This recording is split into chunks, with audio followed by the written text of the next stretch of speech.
Welcome to the Good News Bay podcast. We are so glad that you are joining us today. We are excited about this episode as we are each time we're able to produce one. We have a very special guest today in Lori Allen, who is the director of the Children's Advocacy Center and does a phenomenal job with that.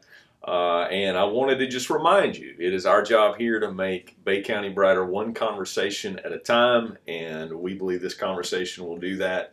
You know, before I give a little bit of your bio, I just want to tell the audience, because they may ask the question, how are we going to make a good news story out of the ministry and mission of what the CAC does? And I want to be really clear that one of the purposes of this podcast is to share some really incredible things that are happening, to introduce them to some faces that they might not otherwise get to see. We do have a lot of podcast listeners, but we also have some that are actually going to get to see you on that camera there. With YouTube and Facebook, that when you're on the radio with Dr. Shane, they don't get to see you. And so they're going to notice the voice, recognize the voice. But I think it's really neat to hear your story and the person behind some of this, some of the incredible things that are done, and maybe we can bring some extra understanding to it. I think that's awesome. There's a lot of good news to share. So I want to share just a few things on the lighter side that people may not know so much about in your life. You are married to Brandon. I am. And happily married for more than a decade now. That's a big deal. It is a big deal. And you have 4 children. We do. Among those, we're going to talk Mosley a little bit. I probably talk Mosley too much, but you just so happen to have Dolphins. Well, you have Abby, and she's a cheerleader. She is. And loving that. And Scarlett is growing up and too fast. Yeah. And preacher-wise, I'm excited to see her take steps in her faith, which I think is really cool. Now, another thing people may not know about you, you studied at Ohio State University. I did. I'm a huge Buckeye fan. Oh, no. I know. A lot of people are like, how does that happen? Well, I'm shocked how many people in Bay County, outside of your normal natives, are actually Ohio State fans. We've got a lot of Buckeye fans in our church, and I think other churches do. Yes, and go to Beef O'Brady's on especially like a key Big Ten game, full of Buckeyes. Yeah, they're hardcore. What did you study at Ohio State? So I went to school my undergraduate was in mathematics, and I really wanted to do something related in that field, but in medicine. So I decided to do biostatistics and epidemiology for my master's degree. All right. Yes. What is epidemiology? So epidemiology is under public health, and it's essentially the study of, it's taking mathematical, I'm trying to put it in very... Hope you could explain it so everybody doesn't get completely bored and they're like, no, we're not listening. So it is taking mathematical principles and applying them to disease or social issues and really trying to find statistical correlations and causes. Yeah. So it's kind of like when I recently heard a webinar that I thought the doctor put very well. So if 98 kids come to you with symptoms of, diarrhea and nausea and vomiting, and they're all drinking out of the same well, you can keep giving them antibiotics and treatment, but you really need to look at the source, and that's what epidemiology does. So word on the street about you before I got to know you was that you're pretty smart, and this is evidence of that. I feel really good about it. Again, going back to the Mosley thing, I found this out. Your class president, SGA president at Mosley, it couldn't have been 1990 something. You're not old enough for that, right? Oh no, 1998. 98, right? And so, how proud have you made us that you went off to OSU and Ohio State and you got a bachelor's of science in mathematics and a master's of science in public health in biostatistics and epidemiology? Yes. And then you use that to do, well, wait a minute, there's a child disconnect. Welfare. Yeah, how did that all work? So I'm kind of, instead of giving the bio, give me just a little bit. How did you end up doing what you're doing? That's a long jump, right? Yeah, I can tell you my plan and then God's plan. Okay, so my plan was... Isn't it always that way? It is. It really is. So I was going to go to one of the 17 schools in the country that offered a biostatistics degree. And the top school was Emory University. Yep. And so that's really where I wanted to go. And I didn't think that I could get in because, the percentage that you could get in was super, super low. So, and you're a data and statistics person. I am. So I was already analyzing that, preparing myself for the expectations that was to be reality. And so I actually had to go. The interview process was over 2 days over a weekend which included an overnight stay with one of the students. You talk about pressure. I mean, like, you go and you talk to all the faculty, and then I went and spent the night with one of the students who no doubt went back and gave a full report on how I was during my interactions with her, spending the night in her home. And so I was like eagerly waiting for the announcement. Now, this is back when I had to call a payphone to let my family know what the outcome was. So I'm sitting in a hotel room. Hey, wait a minute. For Yes. any of you in our audience that don't remember a payphone, this is that booth that Superman would go into whenever he would change. Just Just you had to have a quarter. Yes. And for long distance calls, you had to have a cup full of them. There's actually a function in that little Yes. closet. Yeah. Yes. So I was in a hotel room in Atlanta, and Abby's dad was actually in Atlanta at the same time applying for jobs. Okay. We had just left Fort Hood, Texas. So we were going to go wherever he got a job and wherever I got accepted to graduate school. But I really, really, really wanted Atlanta.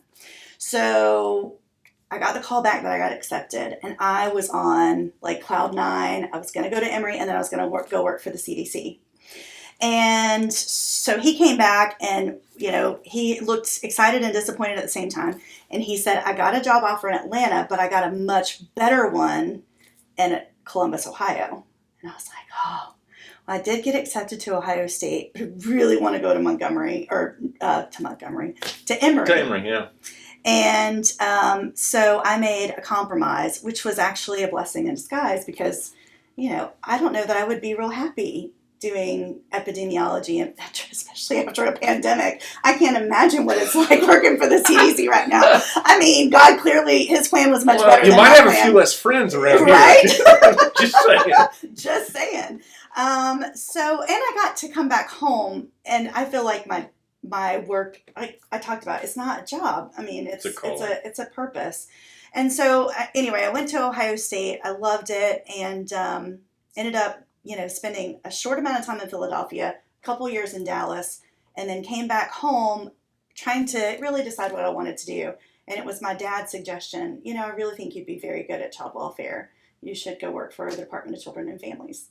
So that's what I did. That was amazing. Rest is history. There's a little bit of pride for those of us local whenever somebody that is local grows up, does amazing things, and then chooses to come home. And I say that because I am one of those that chose to move back. But we live in a blessed place. We have listeners, I think, that are not from Panama City, and they're learning some stuff as we have these guests on related to the background. And so I think it's great also for them to hear about the organization that you're a part of. And I think that will help them along the way. Let me read, I guess, what's kind of a mission statement, if you will, or express purpose of Gulf Coast Children's Advocacy Center, also known as the CAC, which is what that mission, that group would be described as, however it fleshes itself out across the country. Correct. Kind of a grassroots thing that's come in the last 20 to 30 years. Correct. To help with victims of crime. So children in particular. So let me read the statement. Since March of 2000, Gulf Coast Children's Advocacy Center has transformed the lives of victims of child abuse and sexual violence, those two categories being significant, by offering a refuge for victims and their families to cope with the terrible crimes of child abuse and sexual assault while reducing the fear and further trauma that disclosure and investigation often creates. And I'm assuming particularly in the lives of those children. Absolutely. So the organization, Gulf Coast Children's Advocacy Center, what you do is help with children that, like child trauma and sexual crime victims, all the way through that process. Correct. So we're one of 3 in the state of Florida that is a dual child advocacy center and a rape crisis center. So we have different buildings, but we all work together because what a lot of areas, and it really came to light when Jerry Sandusky, when that whole investigation and all of those kids came forward, and some of them were now adults. For anybody that doesn't know, that was I'm just trying Penn State college football team head coach. That was a whole deal. Okay. Yes, and he used his position of power and his volunteer opportunities to serve really marginalized kids that had a lot of struggles, and they were perfect vulnerable victims for him. And he went years. and it went unreported. But then the question really came about was, who are going to serve these individuals, child advocacy centers or adult rape crisis centers? And it was really both. But the great thing about us having both of those entities under one agency is it's seamless. So if we have a child that comes into the CAC who's a sexual assault victim, and they need a medical exam, a forensic interview, and follow-up support through court advocacy and therapy, but their mom comes in with them and she says, I can't believe this has happened. This also happened to me when I was a kid. I never got treatment. I thought that I would be more in tune to what was happening, and they have so much self-blame. We're also under the Adult Rape Crisis Center to provide free treatment and advocacy to that parent. Okay. So it all works beautifully together. So one of the things that's been fascinating to me, learning about the ins and outs of what you do, some of it from others, to be honest with you, but we've had the opportunity here at the church to host a couple of law enforcement appreciation lunches, and it's interesting because I called and talked to a couple of different people about you and about your organization. Even though I know as much as I know, I want to know how it works. Yeah. And so it makes sense to me now that at those luncheons, the sheriff department was represented real heavily. The investigators from that were, but also children and families. Yes. Because people hear that Department of Children and Family Services and they don't know how all that works. You have background working with them before you began to do this, which is incredibly important. Absolutely. Your dad, I hear, is involved in law enforcement, local icon. He is. So give me his name, Jimmy Stanford, Jimmy right? Stanford, and he's a major at the Bay County Sheriff's Office, but he's been in law enforcement for 40 years. Right. Long time. You also interact. I mean, there's a lot of collaboration with all of the local law enforcement. So if it's a Panama City case or Lynn Haven case, you serve as a resource to all of them. Correct. And so what is incredible is that this is essentially a non-government funded oriented entity that works alongside all of these different organizations as an advocate for these children and their families when they go through something like this. Correct. I called the person today, and I don't know if I guess it's okay to do it, but she's a church member too. But she serves in that child victim side of things. And I said, tell me what this organization, the CAC, when you get called out, when you go to investigate a crime that's involved with a child, how important is what they do? She literally said, I don't even know how we did it before them. Like, I don't know how they would do it in other places. What I do know is that, and this is a testimony, I hope it makes you feel good. I wanted to encourage you to. That's part of the good news part. But like, she said, they've got very professional people that know what they're doing. They know how to talk to children. They know how to encourage these kids.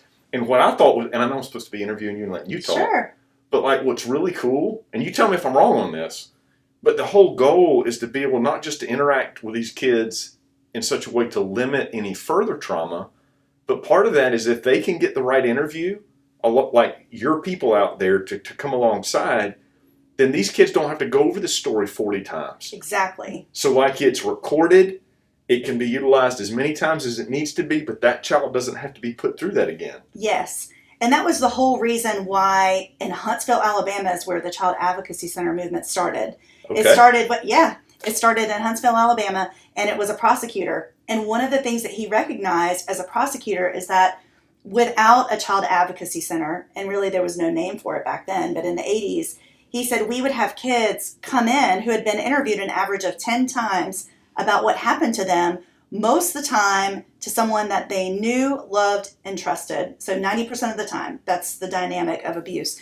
And it was re-traumatizing. It was system-induced trauma. So by the time I got to them to do trial prep or to do a deposition, they recanted, shut down. There was no moving forward. And so there was no justice. And it was very frustrating for him to see that time and time again. And that's when he said, we've got to do better. We need to limit the times that these kids are interviewed. They need to be interviewed in a non-leading, non-biased way that can be preserved in the justice system, to not only verify when kids are being hurt, but to validate when they're not. Yep. You know, that is equally as important to us. It really is. I mean, we don't want kids to come in and to tell us that these horrible things have happened. We hope that it's a misunderstanding, that someone heard something and it seemed to be something, but it really wasn't. And we can get those, unfounded cases done very quickly. And that does happen. But it's done so in such an objective, medically driven way that does back take to that evidence-based thing. It does. Again. I mean, it's so true, though. It's so important. It is important. And it is a skill set. All of our programs have phenomenally professional people. But to think those individuals come to work every day to sit down in a room not much different than this, that's obviously designed to talk to kids. It's got fish on the wall instead of being all pretty aesthetically in here like this is. I've seen it. It's really set cool. up that way. It's got 3D art everywhere. It's supposed to be, it's not meant to be clinical. Well, there are therapy rooms. All the things that you need are there. Yes. And they go in and they talk to kids every day about the worst things that have happened to them in their lives. And they can do that over and over and over. We have one staff member in Marietta that's been a forensic interviewer for 15 years. That's what she's done. You've expressed what you do as a calling, and I believe it. What was expressed to me about the organization as a whole, and this is part of your leadership, like you've created a culture there where the people that work for you, they're really qualified, but they love what they do. They don't do it for the money. They do it for the love of the kids. They do it for the belief that it makes a difference. And to create, there's a gift set leadership-wise in creating a belief that what you're doing is bigger than you, that what you're doing matters. And I think you've created over this period of time since 2006, or 11, did I get it right? 11, yeah. I started in child welfare in 6. Okay. CAC since 11. So you've been at CAC since 2000. That's still a decade. 10 years this year. It's a decade. Yes, it's incredible that it's been that long. It matches almost the marriage anniversary, just right? for the record. Poor Brandon. Yeah, that's good. That says something. That says volumes about Brandon. But I guess what I'm complimenting the quality of the organization that you've got. Thank you. Relative to your leadership. And again, I think some of this is so important because you have to raise a lot of money to do this. Yes. And usually when I'm hearing you on the radio or with other things, it's because you're having to raise, and you've got some real creative ways you've done that. Yes. But I haven't always understood what is it they're doing that for. And the value is what we're talking about. It matters. It does matter. Now, your organization's grown. You started with 11 employees and about $1 million budget. And now it's 100 employees? Just under. There is a lot of work to be done in Bay County related to this. There is. And that isn't necessarily the good news story part of it. But I will say this, and I this may be a surprise to you. I was talking with someone the other day that is not from Bay County originally. They're actually from the Indianapolis area. And they had been looking at, they're in the social services side of things, but they were looking at kind of the record in Panama City. And I'm going to say this because if you're new to Panama City or you haven't been to Panama City, a couple things that they might want to know about this area. If you're a bad guy, you probably don't want to come to Panama City. True story. I've learned from the sheriff's department, if there's a bolo out, he's probably going to come here and he's probably going to get caught. And it doesn't mean you didn't go other places, but you don't come here and do that. I mean, we've got a solid law enforcement community. Absolutely. But it's also fair to say you've got an evidence-based program that's as good as any in the country doing what you guys do with rape victims and those that are victims of childhood crimes. And I know that I've talked to you personally, and I hope it's okay, but as a church, we've set up policies, tried to protect. And I actually asked you one day, I'm like, what are we doing wrong? Or maybe it was Brent, but one of the two of you, and you're like, well, the reason that you're identifying that there's an issue is you're not covering it up, you're uncovering it, and you're doing the right thing. That's it. And so the success that you guys have had is not because of anything other than the fact you're doing a good job at what you're doing. Well, we're shining a light in dark places, that's for sure. And I can say that when I started in 2011, our operations was solely focused on identifying when a crime occurred so that there could be an initial arrest made. And I really think that's where a lot of CACs were 10, 15 years ago, not realizing that just because someone goes to jail doesn't mean that the whole story gets better. So we did a lot of analysis over the years, and I take strategic planning very seriously, and looked at gaps. And so we would take tragedies and study them and say, how can we prevent this from happening again? Or we could take outcomes, that data stuff, and say, okay, the conviction rate for child sex offenders across the state of Florida is 2%. What can we do better to make Bay County like the place where you do not want to get caught for that? And I don't know if, I do follow the social media comments. And so when someone goes to jail for that, some people are like, what's in the water here? Why is there so many? There's not more sex offenders in Bay County than other areas. We just do a really good job of giving a voice to kids so that they're believed. We have a really fantastic partnership with DCF and with law enforcement and our state attorney's office. Yep. And kids are getting help and people are being held accountable. That's the difference. It really does. And I think that you and I talked, people don't realize we have one of the best child advocacy centers in the country. We really do.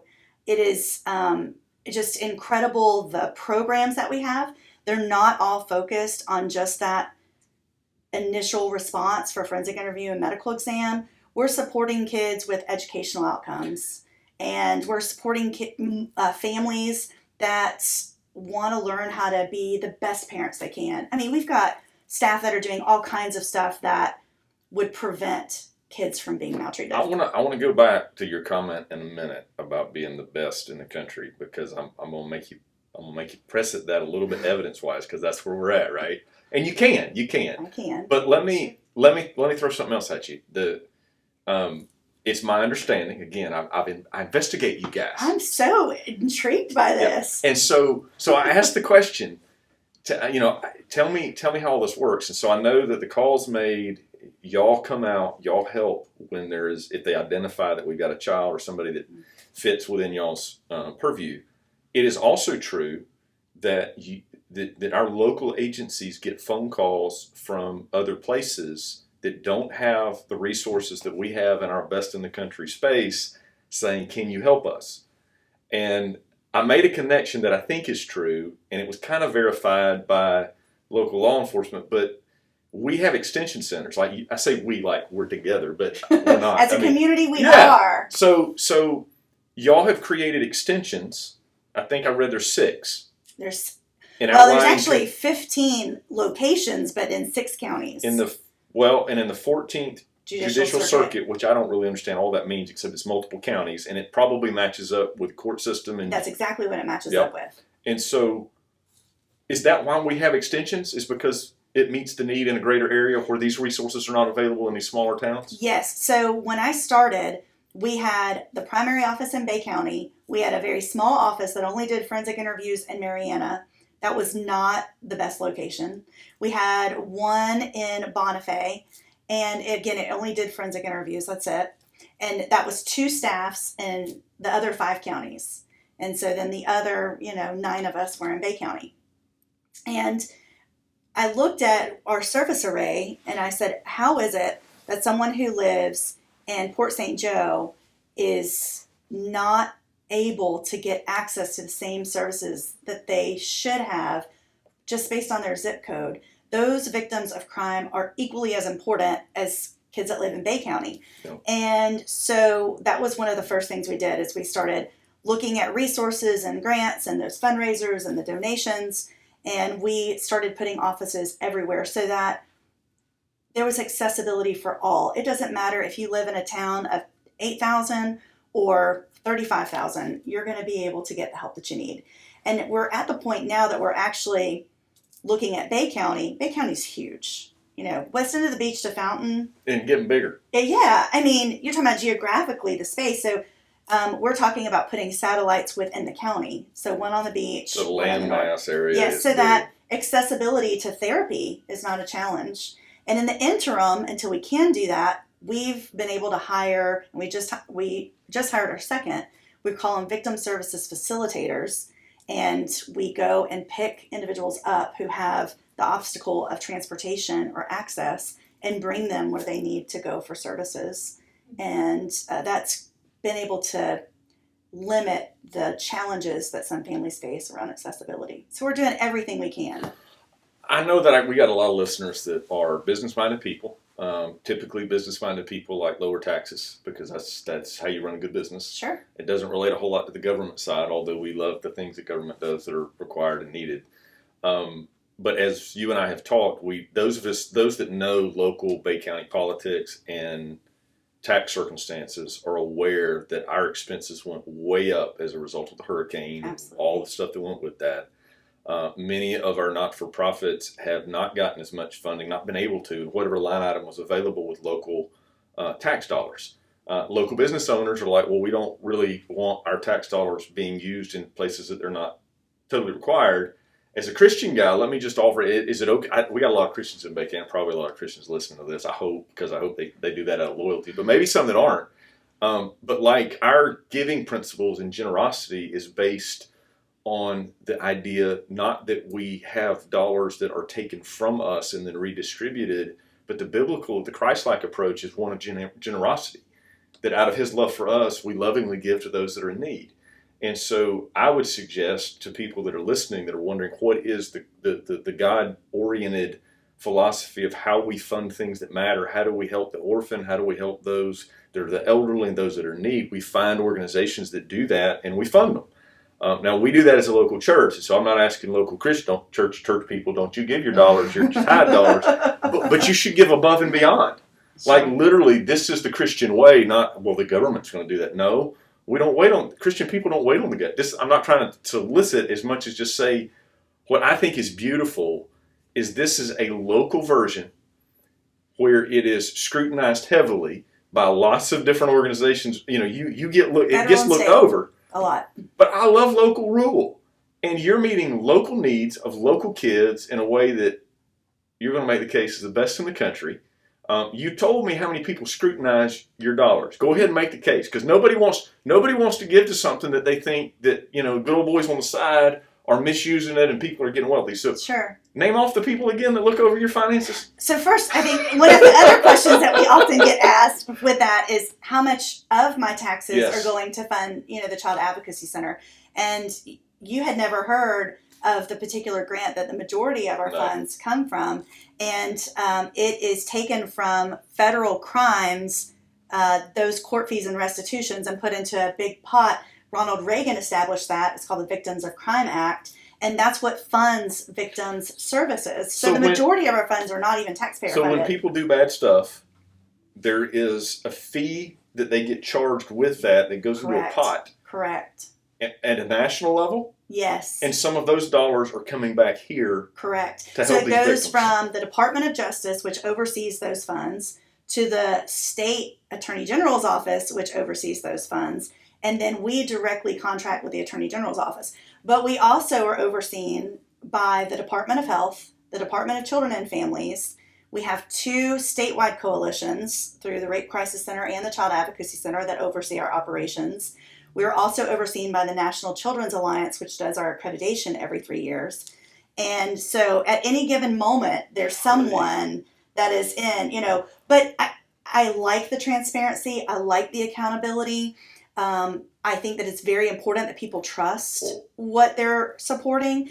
And I will tell you that we've done a really good job of finding those grants that are not taxpayer funded, that come from foundations or like the Victims of Crime Act, to pretty much wholeheartedly support our operations. Yeah. The things that we ask for out of our community is time, treasure, and talent. And there's lots of opportunities to volunteer and just be a mentor and be a support. You and I both love Elevate Bay. I always encourage people to get involved in that. Yeah. You know, another thing that we have always asked for is those things that our grant dollars won't allow us to purchase. You and I talked about, you know, a lot of times when kids come to us, they need some supports that are healthy in their life because so much has been impacted from the maltreatment and the trauma that they've experienced, including their social connections.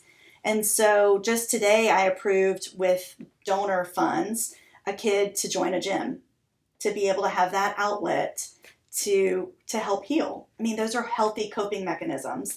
And when children can learn to do that, then they're less likely to adapt all the things that we don't want them to do in adulthood: addiction, unhealthy relationships, violence, numerous mental health challenges.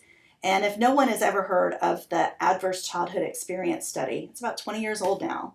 It's a very compelling study that came out of Kaiser Permanente in California. But the CDC is just, the numbers. It essentially said... It says here that one of your hobbies is reading. It has to be because you read a lot. I do read a lot. And so... I like to read too. I'm just saying. But it's incredible because this is very interesting. Most people will really find this interesting. It took a very middle-class, college-educated sample of about just under 20,000 people. Yeah. They were trying to find out what risk factors are associated with obesity. Remember, obesity is a huge problem in our country too. And so what they actually found was that the adaptation of behaviors that lead to early termination of life or shorten life expectancy by 20 years was actually adverse childhood experiences. So sexual abuse as a child, witnessing violence, having a parent incarcerated, witnessing a parent struggle with an addiction, experiencing physical abuse, hunger. There's 10 factors. It's called the ACE survey. And those that experienced 4 or more of those and identified that had these insane correlations of suicidal ideations, IV substance use, and then later on, liver disease, heart disease, and so then the movement became, we need to really be focusing on this and helping people heal. So all of those things that I'm talking about, like paying for kids to join football teams and gyms, those are important.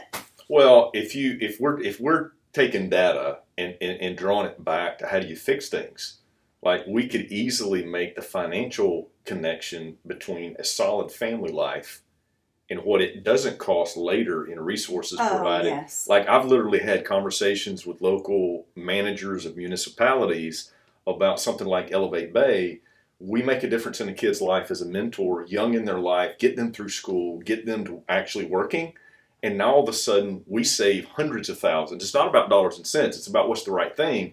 But as a community, we save hundreds of thousands of dollars in law enforcement and counseling and governmental subsidies of all kinds. Yeah, when we say we want to end child abuse and sexual violence, we are really looking at not only the intervention side, but what do we do as a community? And education is huge. Well, and I've heard you, we're going to run out of time because this is so awesome. I'm not bored. This is fascinating to me. I'm having a blast. Because I think we're able to tap what are some logical things that we can do to help. Yes. And as you as you've talked about some of the things that people could give time towards, I know that we've got listeners at home that are seeing the world open back up after the pandemic. They want to know what they can do to help. Oftentimes I have people saying, I want to serve in the church. My goal is to get our people, good, God-caring, community-minded people, to take that love God put inside of them and love other people unconditionally that have nothing to give as a result. Yes. Your organization's one of those places. So one of the things I saw on your Facebook page was that you've got a faith-based support group of sorts. Yes. And you need volunteers to give some time. Yes, we do. Is that once a week, once a month? It is. It's once a week for 1 hour. And so these are individuals that need help with childcare so that they can come and focus on themselves. You could also just be the person to bring fresh baked cookies. It's whenever I leave here, I'm going to run to the store and grab some. So, that could be something that you could do. We've got people that are like, I know that we have a huge need in Bay County for foster care. I know we have a huge need for parents to adopt. And I would love some people to say, hey, I didn't know that was a need. I'll go sign up. But if you're not ready, this is just being real. If you're not ready to take one home, because all day, every day is a long time, but you could keep some kids one night a month, so that the families could go do what they need to do to get healthy. Yes. That's a bit, and you're saying there's that opportunity. Absolutely. And we also can use folks with art therapy and equine therapy, and we've got yoga therapy. You need therapy. to explain equine therapy. I know it's horses, but they may not. So this is super cool. So we partnered. It's a support horse. It is. It's really cool. So we partnered with Dave, and he's got a fantastic organization that's centered around veterans. So he provides equine therapy or assisted therapy through horses. I'm so uncultured. You got to explain it for me. I know. And so he reached out and he said, look, I'd love to help you guys too. And so Project Hope actually connected with us. And so we send kids and adults out there.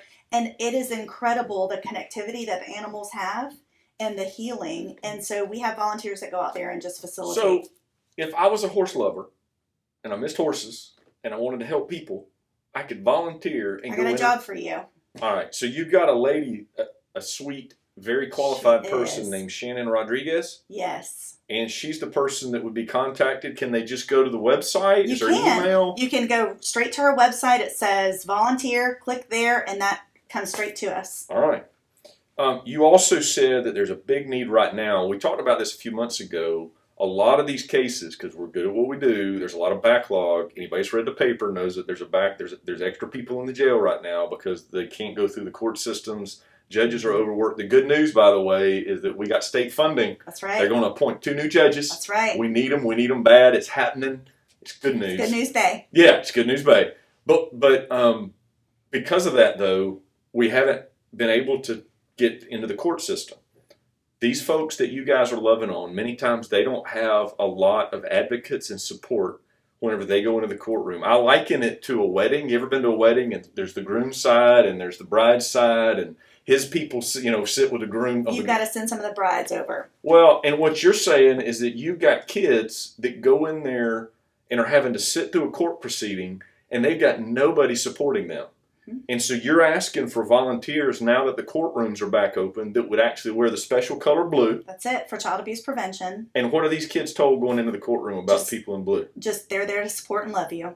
So they know that when they go to the courtroom all by themselves, they've never met this person, but they know if there's 1 or 2 or 5 or 10 that are wearing blue, that those folks are rooting and praying and care about them. That's it. And that's all they need. There's so much power in connection. There's so much healing in that.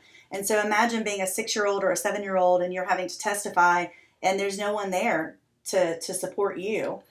So if I feel as a senior adult, if I feel like I can't do anything and I don't have anybody here, but maybe I don't have any other friends that'll go with me, but maybe I got 3 ladies that I can go sit with in the courtroom, burn time till lunch, then we could go to the cafeteria together. That's it. There's good places downtown to eat. It's a win-win. And we could make connection. That's it. So you don't have to be lonely at home. You actually can do something that makes a difference.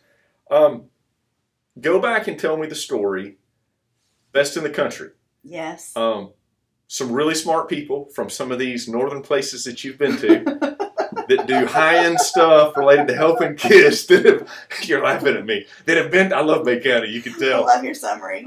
Yeah. These northern people. We love them. They're moving here, and they're loving it. They're coming here for a reason. But you met, I don't know if you call it world class, but some of the people that are the best of the best at what they do with this are they're using us. They're using you guys. Yes. As the example for Children's Advocacy Centers. So over the last 20 years, I've met some incredible people. One of the things that we invest heavily on is professional development. So if we're going to pay someone to come teach our folks how to interview, we're going to find the best folks and we're going to have them come and teach our folks because our kids deserve the best. So that's how we've been able to connect with a lot of these individuals. And so Bob was someone that I met. He was doing training on childhood sexual abuse probably 15 years ago when I first met him. And he started at the Cook County Sheriff's Office in Chicago. He was one of the first specialized units on investigating child crimes. Since that time, he's done worldwide training with Interpol. He did training for the Catholic Church at the Vatican when they were uncovering all the child abuse allegations and the abuses that had gone on for years. He did the investigation for Oprah Winfrey's school in South Africa when they had a child abuse incident occur. This guy is top notch. In his field, he's the top of the top. He is super smart, super knowledgeable.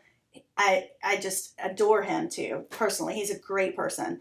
And so much energy. He puts me to shame, really. And I feel like I have a lot of energy, but he's go, go, go, go, well, go. Wait a minute. He can't be putting you to shame because he comes to you for best practices, That's right? true. That's true. So after visiting our Child Advocacy Center, we brought him in for training. Yep. He took pictures of the whole place, got to know me, and he now uses our CAC and the photographs to teach people all over the world that this is the CAC that you want to be like. This is the model, which I think is just a huge compliment. So that's some of our evidence that we talk about.